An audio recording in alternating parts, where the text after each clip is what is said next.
Hello, I'm Mark. Welcome to Not De Sutan. I'm glad to have you back with us again, and I'm going to continue in the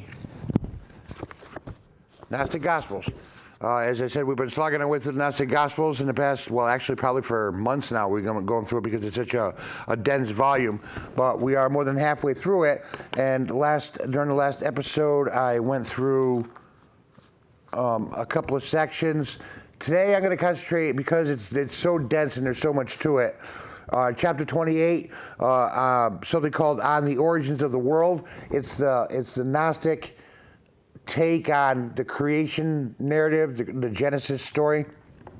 Now, the reason why I'm probably going to try and spend so much time on this one text is because, or this one part, I find it fascinating that it's a description of how the universe was created, how the world was created, how man was created, but in so many ways it parallels the Genesis narrative that we're all very familiar with.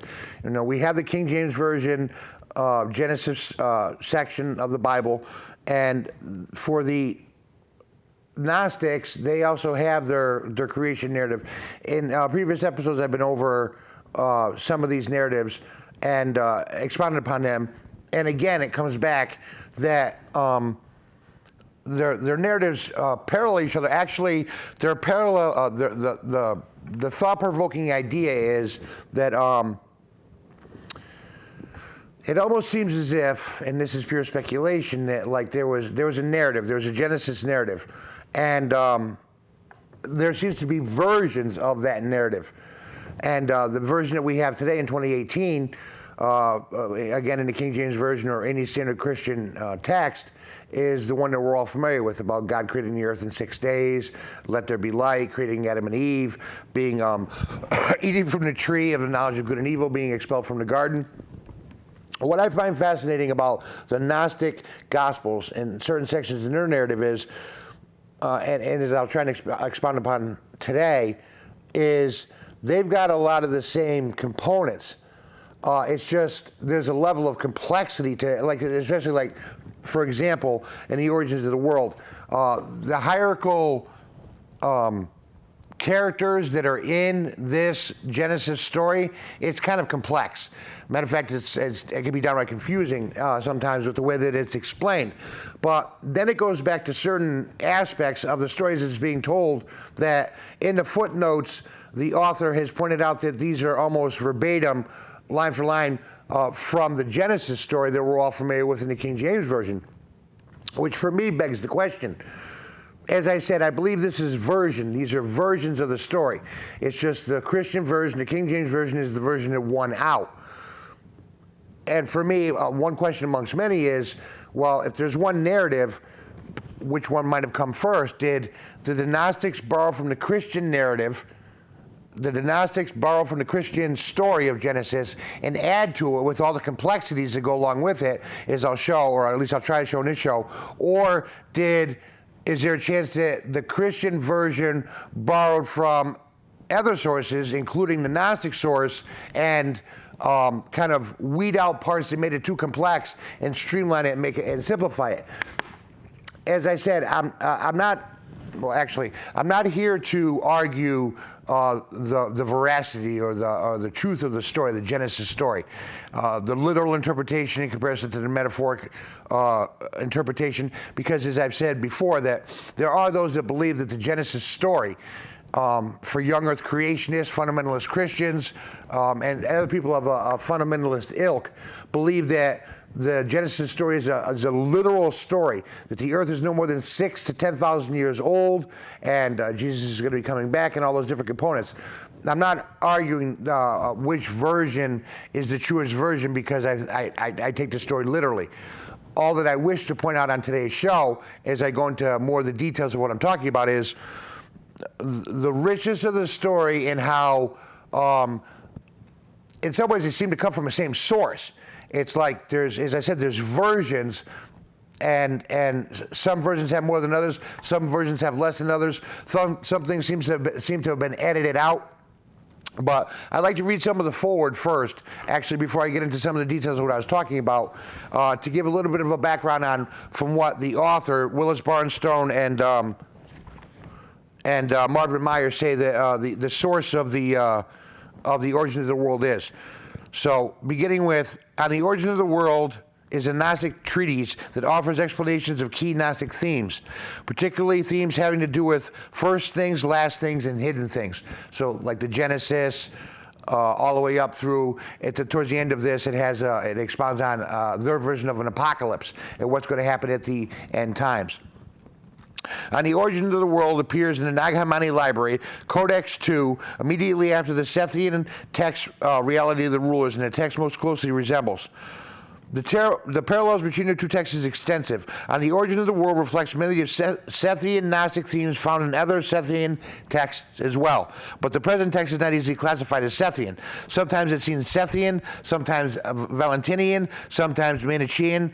It always is, in some sense, Gnostic. So the authors are pointing out here that of the very different Gnostic sects that came along, whether they were Sethian or Valentinian or Manichaean, it can't be, this story can't necessarily be locked down into one, but overall it's got a Gnostic theme to it. And as I said, giving more of the very complicated details to their narrative kind of explains what he's talking about. The Origin of the World opens with the philosophical issues that sound disarmingly modern in its formulation. What, if anything, existed prior to the original chaos? The primal ooze. The beginning is described in Genesis 1 and other ancient Middle Eastern creation myths. On the Origin of the World seeks to demonstrate that before chaos was the root of chaos, the infinite. And, you know, even our science nowadays is trying to figure, as we go down to atomic and subatomic level, what is the foundational layering of what makes up the components of our universe.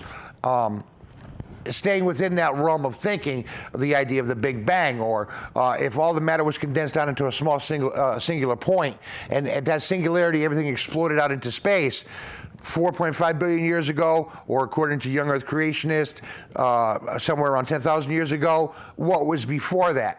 So it's interesting that these Gnostics were asking these questions that before everything we know was here, what was before that? And their answer was this primordial ooze or chaos before that was, it could best be described as an infinite light without shadow.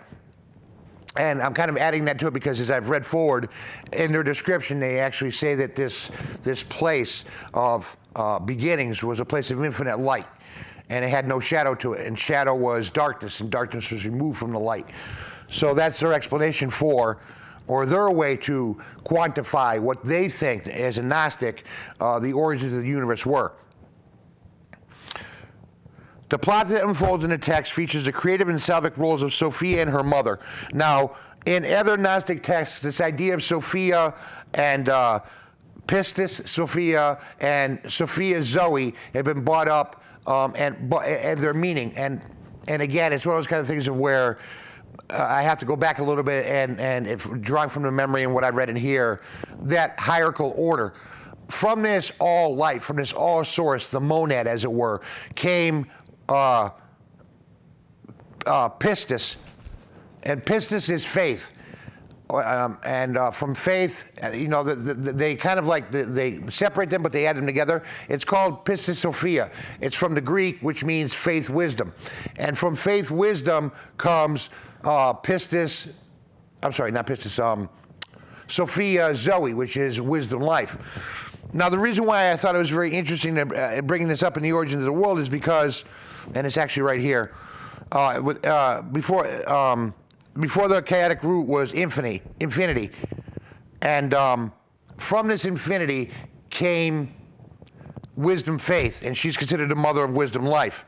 Now, the reason why I bring this up is context and how we define things. And I wanted to bring up this minor point before I go forward minor, but it's actually got some profound underpinnings to it, because it could be linked to some of the things that Jesus had said. When we hear the word faith in the modern context that we hear it, often, unless I'm missing my guesstimation, we equate faith to the idea of a surrendering, or a kind of like submitting to the will of God in the hopes that we'll have a favorable outcome or we'll have God's protection. What makes it so interesting is when you apply the word faith or pistis in the Gnostic content, they have a different application. For them, faith is more akin to the word will. And for the Gnostic, the will is the root of existence. Our will is not unlike God's will. God could create from will alone. So when you follow this line of thinking and you take faith out of the context of how we seem to define it now and put it in the context of how the Gnostics saw it, faith is more akin to will. And so when Jesus says something like, if you believe you have faith, Jesus said, with faith one could move mountains.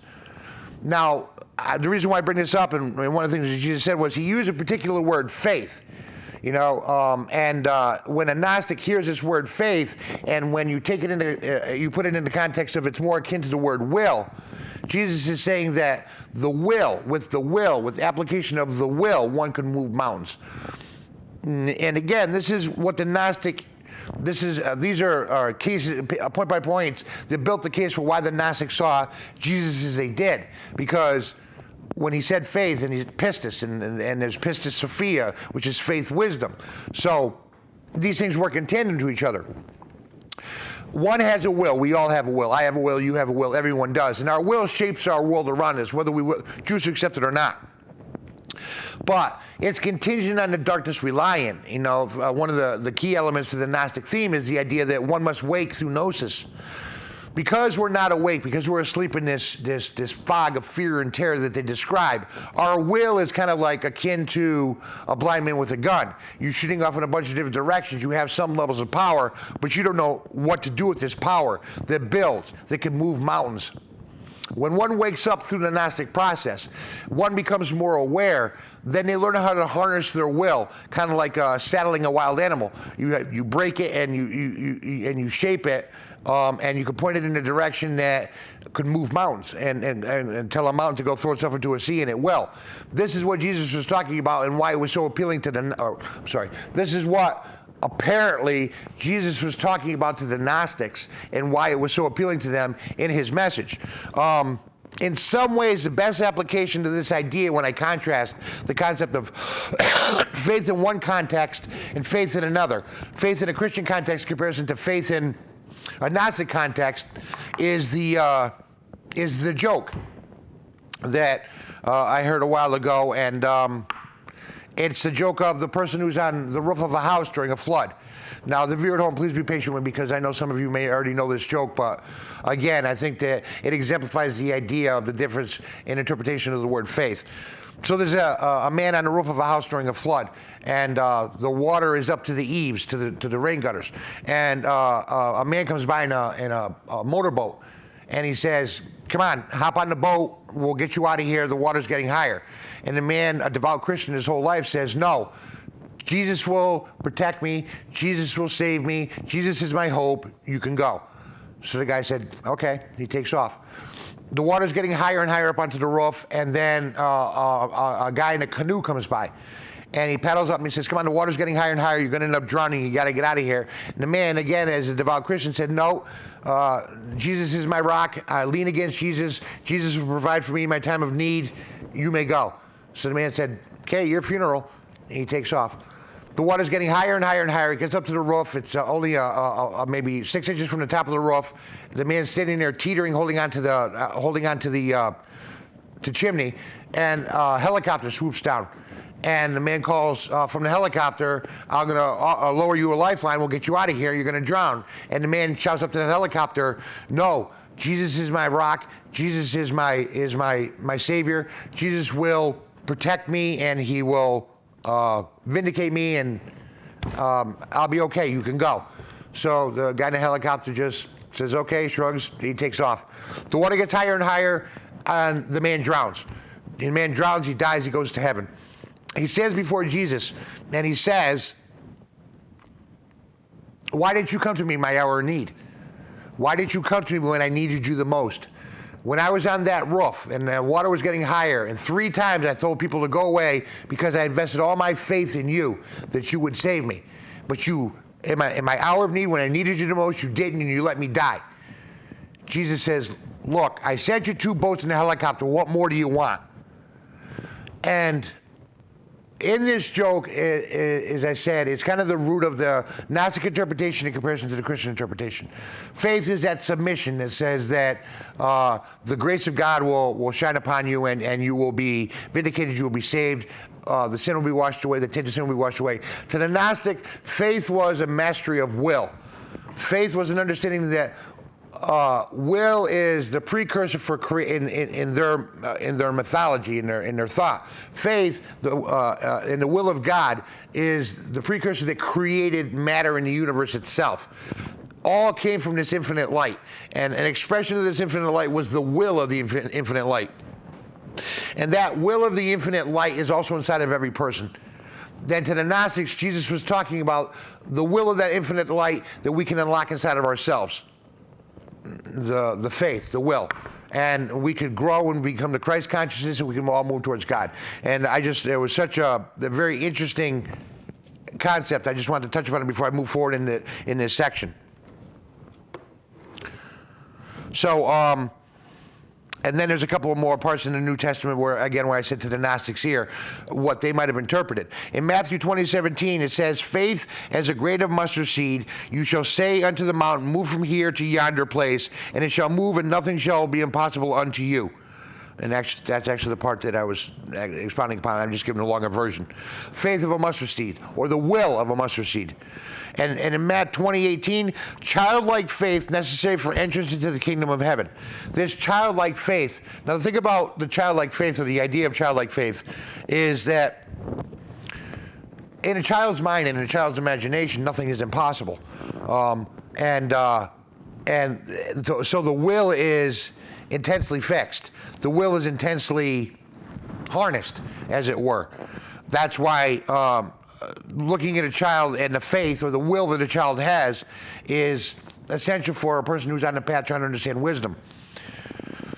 So going into the story a little bit more, because as I said, I want to go back into the introduction, because this Genesis narrative is very complicated, which kind of in some ways makes me understand that, like, if there was borrowing back and forth, the version we have in the King James Version, for one, it's less convoluted, so it's easier to follow and understand. 2, it's less provocative, because some of the main characters in the Genesis narrative, in contrast and comparison between the King James Version here, and what is written in this Gnostic Gospel, turns some of the characters on their ear. The creator that we're familiar with as God, in here is called Yaldabaoth, and he's the lesser God, and he's actually the antagonist.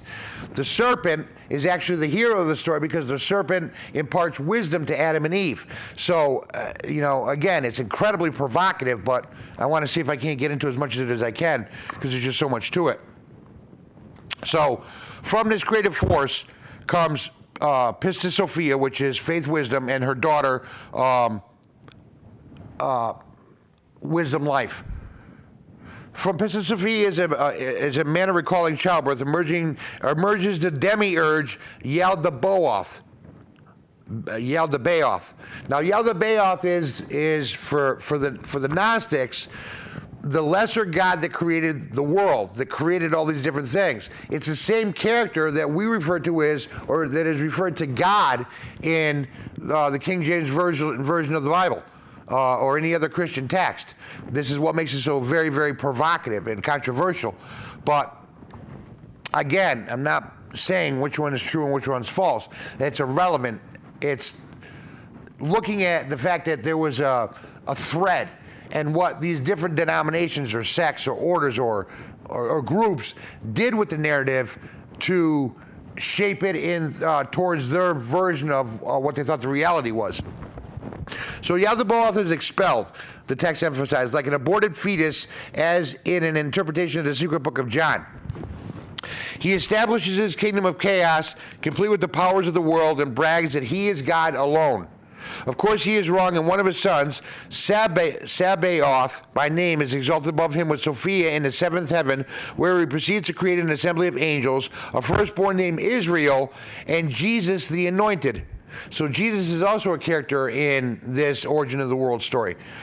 Father Yaldabaoth, in turn, counters by creating death. So this God that we're familiar with in the New Testament is the Yaldabaoth in this story that creates death. Thus unfolds the gloomy process of mortal dissolution in the cosmos, of life leading inexorably to death. And in some ways, too, because also it makes it easier to understand why there was so much derision and conflict between the orthodoxy that was emerging and gaining momentum and power and these different Gnostic sects that were writing very contrary, or what it seems apparently very contrary stories. So why the orthodoxy might want to suppress these stories. This story, familiar from other Gnostic accounts of the creation of the world and the people in the world, is told with reference to the opening chapters of Genesis, from the Hebrew Bible, in a manner that recalls the secret book of John and three divisions of humankind and Valentinian text. Adam, of course, everyone is familiar with the first man, is understood in three ways: a spiritual Adam, a psychical Adam, and an earthly Adam. Also inserted into the account are asides on Eros, the Greek god of love, along with Psyche, soul, lover of Eros, and Egyptian phoenixes, water, animals, and bulls, and all of these parts of the Gnostic cosmology. Innocent spirits come to awaken people to gnosis, as does Jesus. So here again it plainly says that Jesus just came to awaken people to gnosis in the Gnostic story. So that finally the powers of the present age will collapse, and light and life will triumph. As the text concludes, it is necessary that everyone enters a place from which he has come, for each one by his deeds and his gnosis will reveal his nature. Now, this is actually the very last line of this chapter, and it says a lot about what the Gnostics believe is the overall destiny of humanity, of every person. And it says that, and again, to read it again, it is necessary that everyone enters the place from which he has come, for each one by his deeds and his gnosis, or his knowledge, will reveal his nature. So when you unpack a statement like that, it's the idea that every individual person, you, me, anyone else on the planet, of the 7.5 billion people here, we will all return to the place from where we came, which is interesting because Orthodox Christianity doesn't really address a pre-birth state like Gnosticism does, or different religions believe in reincarnation. As far as Orthodoxy is concerned, there is just a spark of existence, and then you are. And then you are through a lifetime, and then you cease. And then you're either going to go to hell for eternal punishment or heaven for eternal reward. In a Gnostic theme, the idea is you go back to from where you came. And for each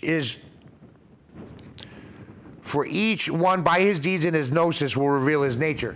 So every person, it's up to the individual person. The onus is placed squarely on the individual person to pursue this gnosis, to return to the state from which they came. Whether it's the all light or the all source or the all father, the monad, whatever it is, every human being will eventually, and again, this is one of the end themes of the Gnostic idea in the origin of the world, is that for the most part, these Gnostics in this text believe that all of humanity will eventually return home or be redeemed or be saved. Very few won't be. And but it's a process that takes time. All people wake up on their own on an individual level over many, many lifetimes, and we're all moving back towards the light or the monad or God. This is one of the central Gnostic themes. They're in some ways, I think that their message about what they believe that the destiny of humanity is more appealing in its optimism, in comparison to, say, for instance, a very orthodox fire and brimstone gloom and doom idea that Jesus will come back, the judge, the wicked will be judged, and the good will be judged, and the wicked will be cast into a lake of fire for all eternity, and gnashing of teeth, and et cetera, et cetera. As I pointed out on different shows, in some ways when you offer a person that idea of salvation, you're not really offering them a choice.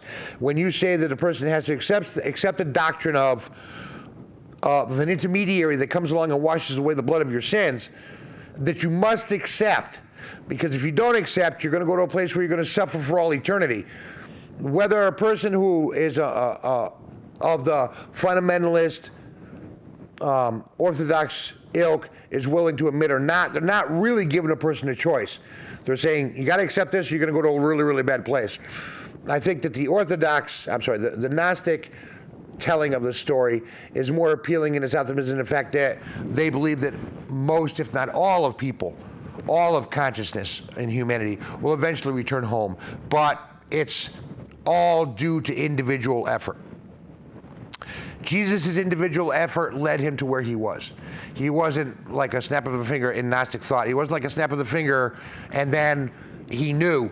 He had to grow and he had to struggle and he had to evolve and he had to become more and more aware to reach the state of the Christ consciousness.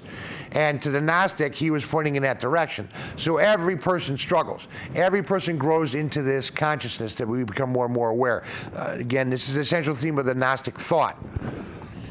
So, just to wrap up the last part of this introduction, On the Origin of the World is entitled in the manuscripts that have survived, but the present descriptive title is often used. The text was almost certainly written in Greek before it was translated in Coptic. So they're saying here it was probably written in Greek and then translated in Coptic. One historian suggests that the work was probably composed in Alexandria at the end of the 3rd century AD or the beginning of the 4th. So the 200s into the 300s. I would abridge that statement to add that the work may have been composed in Alexandria in that time, but it also may have been copied at that time.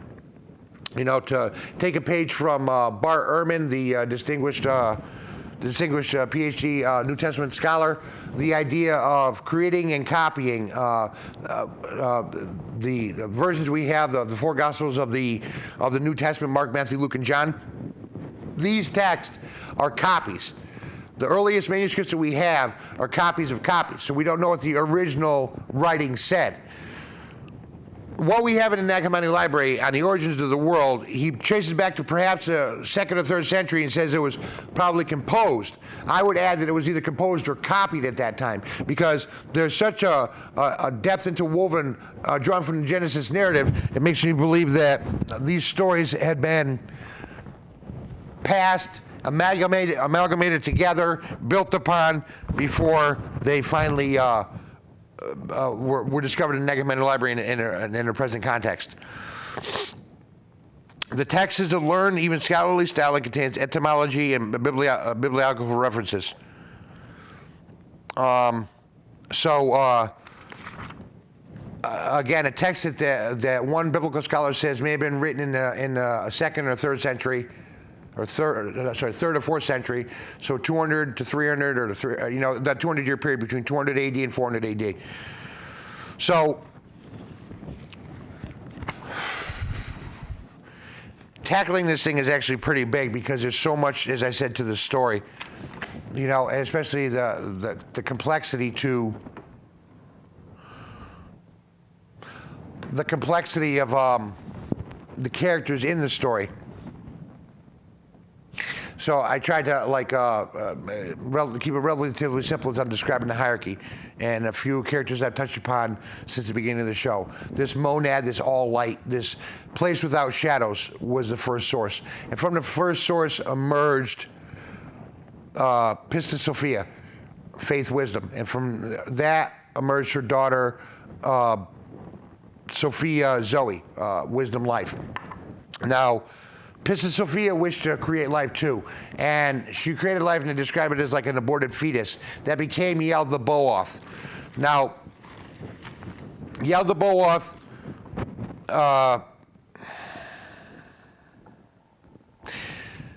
is a very flawed character, and he's a creator. It's said to have created the universe, or had created the earth and created Adam. but he's very flawed and he's very egocentric, and he's very envious, and he's a very flawed character. And actually, he has his son Yaldabaoth rejects him to go be with the mother, Princess Sophia. Now, where it gets very interesting is, and again, it's a little hard to follow with the idea of like creating Adam and Eve.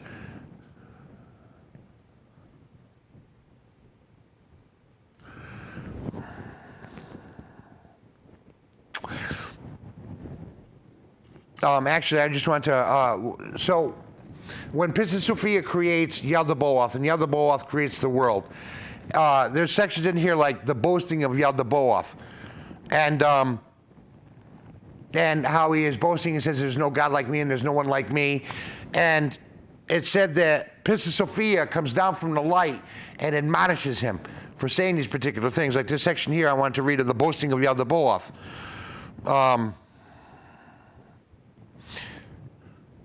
Since that day, the heaven has been consolidated along with its earth by means of Sophia, the daughter of Yaldabaoth, who is beneath them all. Now, Sophia is just wisdom, not Princess Sophia or Sophia Zoe, but just wisdom itself, which is kind of like they call it a lower wisdom. Again, the story is kind of complicated. After the heavens and their powers and all the governments set themselves aright, the chief creator exalted himself, so that's Yaldabaoth, and was glorified by the whole army of angels, and all the gods and their angels gave him praise and glory. And he rejoiced in his heart, and he boasted continually, saying to them, I do not need anything. I am God, and there is no other God but me. And in the footnote, the author points out that this is also said in Isaiah 45, 5 through 6, and 21, chapter 21, verse 46, 9. Chapter 21, verse 46, section 46, verse 9. So again, they're taking the same character. What is written in the Bible is God, is the pinnacle of the belief system in the Hebrew teaching down through the Christian teaching, but is interpreted as Yaldabaoth by the Gnostics. And the Gnostics see this as being boastful and prideful, and it's very controversial, but very interesting. But when he said these things, he sinned against all the immortal, imperishable ones, and they kept their eyes on him. Moreover, when Pistis, or Faith, saw the impiety of the chief ruler, she was angry. Without being seen, she said, "You were wrong, Samuel." And Samuel means blind God. Now, the reason why I want to read this is very interesting because, as an aside, and I can't go too far afield on this because it is complicated, there is a Jewish book of mysticism called the Zohar. And in the Zohar, when the creation narrative is being expounded upon, from creation came a chief demon called Samuel. Samuel was a chief demon, and a male demon, and a chief female demon, of course, was Lilith, who ran away because she didn't want to bow down before Adam. And the reason why I bring it up is because of the richness of, like, these characters, like, can be found in different narratives and different stories and applied different ways. For the Christians to say, I am God and there's no other God before me, is a statement of power, righteous power. For the Gnostics to hear a statement like that from the character they believed that was actually making it is prideful and boastful, and it needs to be quelched, or it needs to be condemned, or to be told you're wrong. That's why Pistis, or Faith, came down from this shadowless place and condemned him and told him he was wrong. Samuel. An enlightened immortal human exists before you, who will appear within your fashioned bodies. The human will trample upon you as potter's clay is trampled, and you go with those who are yours down to your mother, the abyss, for the consummation of your works. All the deficiency that appeared in the truth will be dissolved. It will cease, and it will be something like it never existed. After Pistis said these things, she revealed the likeness of her greatness in the waters, and she drew up to the light. So when Yaldabaoth is making all these statements, he's condemned by Pistis from above. And she's warning him that there's going to be immortal humans coming down in fashioned bodies. They use the term gates for the light, which in the footnotes it says that it's kind of like a description of souls encased in bodies. They use the idea of like fences for light they use. And it's a description of, again, souls being in bodies, fences for light. So, again, Sabaoth worships Pistis, which Sabaoth is the son of Yaldabaoth, and he condemns his father and he goes back to worship Pistis, who was above him, who was close to this place of light, this infinity without shadow. There's a mention of Jesus in here, and how Sabaoth creates an assembly with Jesus and the Virgin. So Jesus is mentioned. Actually, it's interesting here because in this narrative, Jesus is mentioned in this place of seventh heavens or eighth heaven, existing as the Word, as the Logos, before, the incarnation, or before he actually came here to teach. So the figure of Jesus Christ is mentioned in the Genesis narrative as existing in and around the area. It's just, as I said, the story is really complicated with a bunch of different characters that are thrown in. The next section is Yaldabaoth retaliates by creating death, and this is where the Gnostics attribute the idea of death to Yaldabaoth, who is the god of the Christian Bible. It's interesting there because, again, taking the term death as in cessation of life, death as in cessation of awareness, understanding that we're immortal soul, whatever it was, they weren't necessarily clear on it, but one could meditate on the idea of what they meant, that Yaldabaoth, this demiurge to the Gnostics and the god to the Christians, created death himself.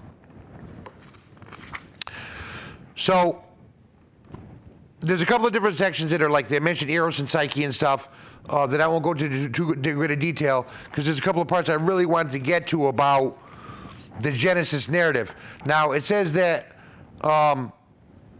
paradise was created. Yaldabaoth created paradise. And when he created paradise, he put Adam and Eve in paradise. The creation of humankind by, let's see,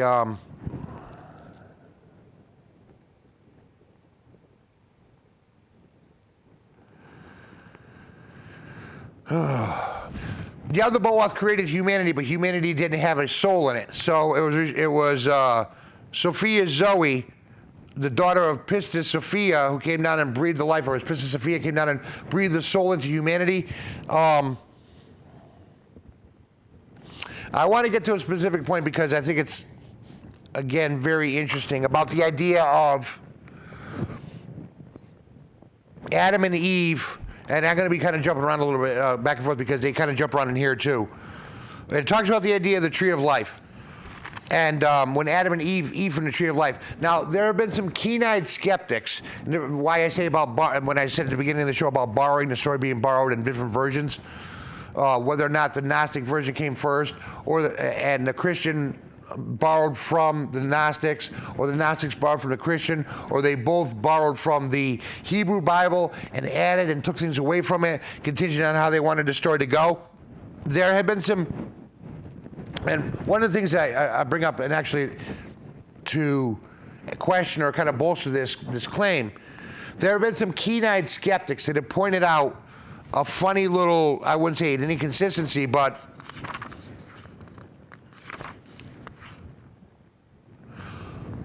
a point of pronoun, for lack of a better way to put it.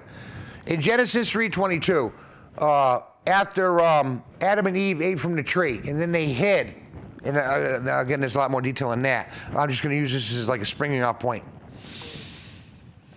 And God confronts Adam and Eve for eating from the tree.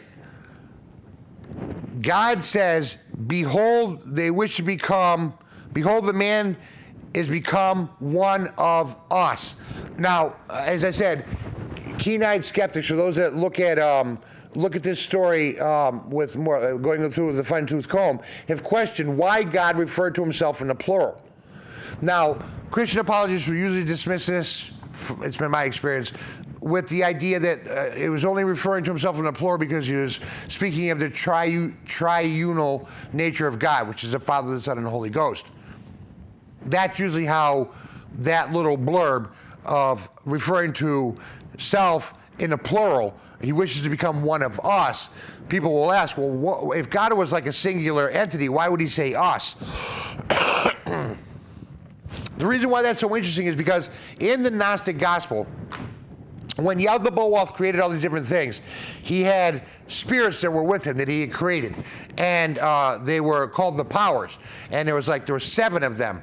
In different accounts as I'm reading it, there was like 7 of them, and they wander down into paradise to check out Eve and Adam and do different things, and then go back up to their place. But they wander together and they conspire together. They talk together in this Gnostic gospel, because of the character of Yaldabaoth and what his expectations are, and how he's a damaged, or he's a damaged is I guess a way to put it, but he's a flawed being. But, and again, like I said, this is what makes it so very interesting, but it's somewhat controversial.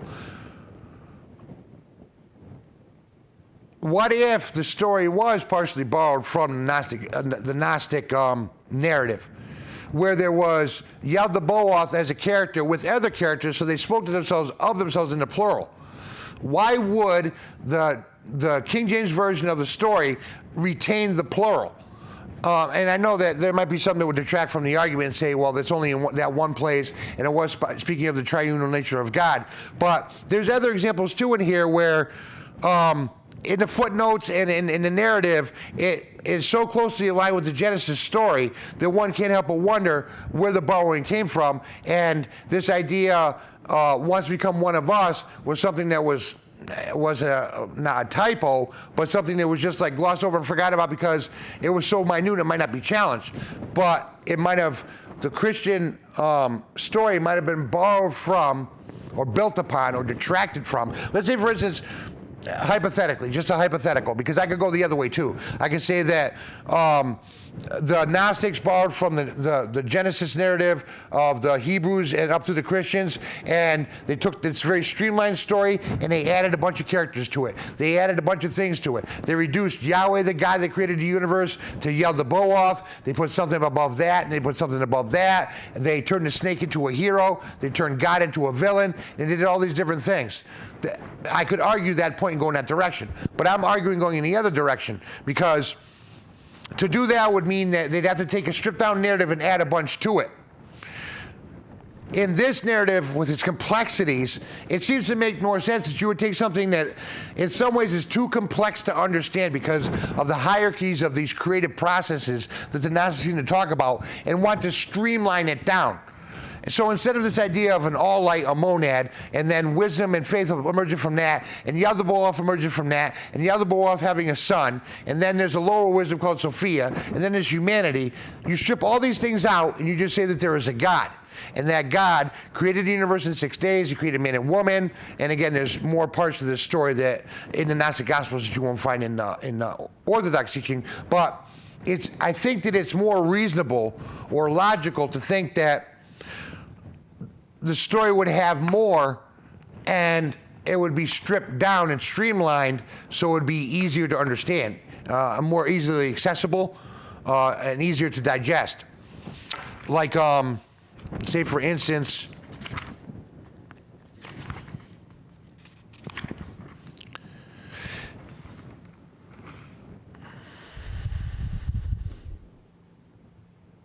okay, now here's another very incredibly controversial and fascinating part of the story. Yaldabaoth and the powers that were with him, saw Eve. Eve came down to Adam. Eve was created, I think, by Sophie Zoe or Sophie Pistis Sophia, and she came down to Adam. Yaldabaoth and the powers that were with him saw her and lusted after her. Now, the author points out in the book that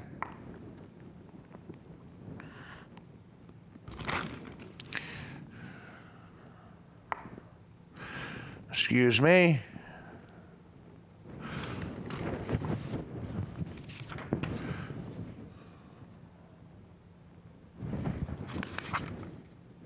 Okay, well, actually, here's a section, and I'm just going to read it because, again, it's so controversial and so provocative.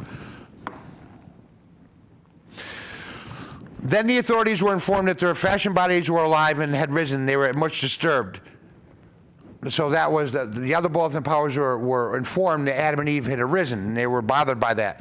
They sent 7 archangels to see what happened. They came to Adam, and when they saw Eve speaking with him, they said to one another, "What is this enlightened woman?"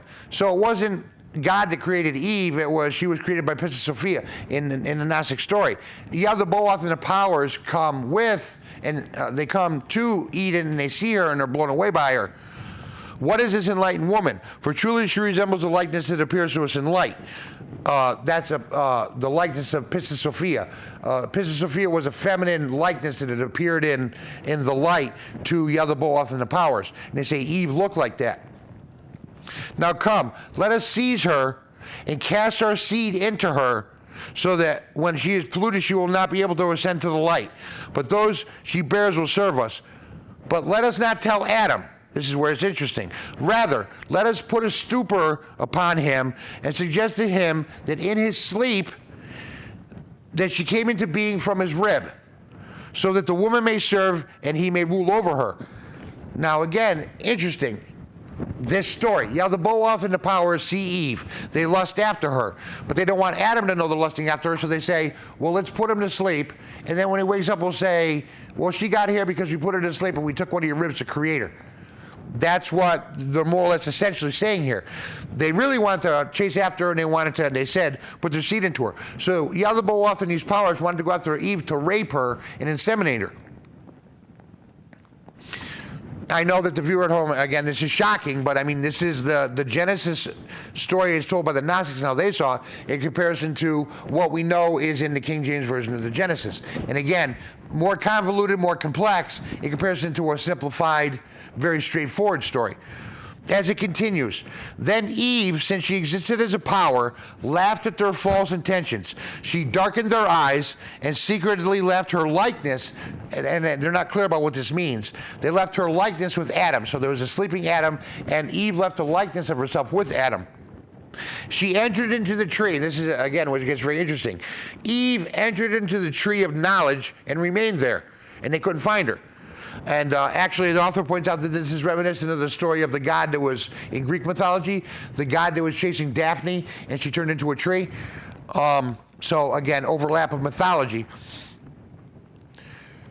They pursued her, and she revealed to them that she had entered the tree and become the tree.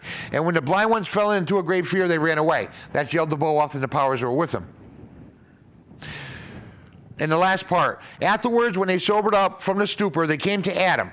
And when they saw the likeness of the woman with him, they were troubled, thinking that this was the true Eve. And they acted recklessly and came to her and seized her and cast her seed upon her. They did it deceitfully, defiling her not only naturally, but also abominably, first defiling the seal of her voice, which had spoken with them, saying, what is it that exists before you? So, there's a couple of different things to point out here, and I have to actually use the Zohar as a source again. A contrast and comparison between the New Testament version, the King James version, this version, and parts from the Zohar. Now, in the, what I would call, again, the simplified story, Adam and Eve lay together, had Cain and Abel. There's nothing in between. God created Adam, said Adam shouldn't be lonely, should have a companion, created Eve, they ate from the tree, cast out of heaven, laid together, had Cain, laid together again, had Abel, laid together again, had Seth. So this is like the lineage of the first 3 sons, of Cain, Abel, then Seth. In this story, Yaldabaoth and the powers took this image of Eve. There wasn't a real Eve, but because they were fooled by it, and this is actually supposed to be the body of Eve, or Eve, the mother, and they inseminated her. And when they inseminated her, And this is what's interesting about it, because in this version they only mention Abel, they don't mention Cain. The very first sentence of the next section is, first Eve conceived Abel from the first ruler, and she bore the rest of the sons from the 7 authorities and their angels. So in that narrative, Eve actually was inseminated by Yaldabaoth and the powers, actually, and she had Abel. Now, so we've got the very straightforward version in the King James. Then we have this version where she was actually raped by these powers and had Abel, and with no mention of Cain. In the Zohar, which is a Jewish book of mysticism and has Genesis narrative, the demon that I mentioned, Samael, the chief demon, seduced Eve. And it says, and I'm paraphrasing here, but I think it's almost exact, filled her with slime, and she begat Cain. And she remained richly impure, and Adam lay with her, and she begat Abel. So in that story, in the Zohar story, Eve was first inseminated by the chief demon Samael, and she had Cain. Was richly impure, had Abel. So in the Zohar story, neither Cain nor Abel were considered fully human. Only after Adam and Eve had richly purified themselves and then laid together again and had sex did they have the first purely born human, who was Seth. And that's the one description from the Zohar. And then there's a description here from the Gnostic, then there's a description here from the Bible. It's fascinating. I don't believe that any of the stories are supposed to be interpreted literally. I think it's all rich metaphoric content and allegory. And again, I know I'm putting very provocative stuff on the table, but when a person tries to argue from the idea of authority that these are meant to be taken literally, I've been challenged before by a person when they say, because this is a tricky question, you know, and I'll go more into this as with the next episode if I don't get a chance to finish up, but I have to kind of round up the rest of the episode today, so I just want to round it out with a thought that to be challenged by Orthodox Christians, fundamentalist Christians, and you know, I mean, they're trying to find a place in the world too. They're trying to find their way. They're exploring the breadth and width of existence and trying to come to terms with it. But sometimes in their ministry, sometimes in their because they're mandated to go out and proclaim the good news. So they're mandated to go out and give their testimony to all these different things. And they'll ask you questions, you know, because part of the mandate of being Christian is seeking converts. To ask the question, do you believe that the Bible is the authentic Word of God? Is the pure Word of God, the uninterrupted Word of God? It's kind of a loaded question, because when you delve into the history of and the translation of, and again, not to be too tedious, but the idea of the Aramaic that Jesus spoke and the Greeks who heard what the Aramaic man spoke and translated what he was saying into the Greek, which might have been translated into the Coptic, which could have been translated into the Latin, which was translated into the early English, which was translated into everything all the way up to the King James Bible, and then moving forward in the myriad different versions that we have, the New American Standard, the King James, the Gideon Bible, all these different Bibles. The stories get changed. Sometimes I believe in ways that suit the individual teller. To say that the Bible is the unerring Word of God, I believe, is a misnomer. It's a question that really can't be applied, because this story has been changed so many different times. Now, it doesn't in any way inauthenticate the idea of God or the Word of God or the fact that Jesus existed. Any of these things, at least in my mind. But it does make one go, okay, well, it's not that. So not to throw the baby out the bathwater, one might go, okay, if it's not that, then what is it? And it's up to me as an individual who seeks, maybe as an individual who seeks the gnosis, to go find out on my own what the truest meanings of some of these things are. Because as I said, at the end of the day, whether you're looking at the King James Version, or you're looking at the Gnostic Gospel, or you have the Zohar, or you have the Quran, which has a different version than a Genesis narrative, it all comes down to version. And it all depends on the version that the person wants to believe in. without casting aspersions about who thinks they're right and who thinks they're wrong. I'd like to thank you for joining me for this next episode, or this last episode. I believe I may have gotten as much talking points out of this chapter as I wanted to. If not, I will expand on it for the next show. I'm Mark. I'd like to thank you for joining me, and hopefully you'll join me for the next episode. Good night.